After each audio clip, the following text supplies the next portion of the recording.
আমরা কি জানতাম চিতার আগুনে মানুষের নাভি পড়ে না, কিন্তু এই ভারতের বুকেই এমন এক প্রজাতির মানুষজন আছেন যাদের পা চিতার আগুনও পোড়াতে পারে না। ব্রিটিশ সরকার এই প্রজাতির মানুষদের জন্মগত অপরাধীর তকমা দিয়েছিল।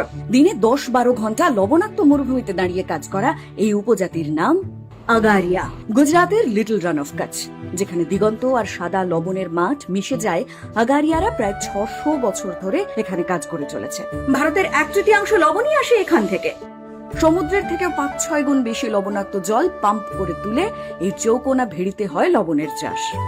বছরে 8 মাস মরুভূমির 50 ডিগ্রি সেলসিয়াস তাপমাত্রায় তাদের কাজ, ফলে দীর্ঘমেয়াদী শ্বাসের সমস্যা, হৃদরোগের সমস্যা, সাথে লবণের রোদ প্রতিফলিত হয়ে অন্ধ হয়ে যান অনেকেই। লবণের তীব্রতায় পায়ে গভীর ক্ষত, রক্তপাত, ফাটল, আলসার অবধি দেখা যায়। আর সবচেয়ে মর্মান্তিক হলো তাদের মৃত্যুর পরের পরিণতি। काम कर कर कर हमारा पैर बड़ा हो जाता है, मोटा हो जाता है। मोटा होके हम मर जावे तो जलता नहीं है, लकड़ी डाल के जलाते हैं, और नहीं जले तो खड्डा करके नमक डाल के काट देते हैं।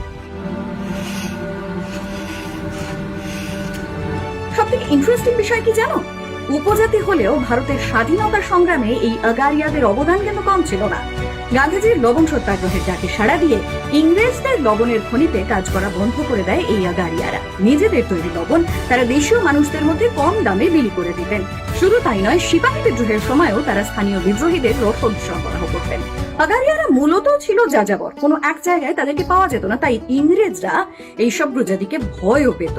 তাই তো আইন করে একসময় ইংরেজরা এদেরকে জন্মগত অপরাধের তকমা দিয়ে দেয়।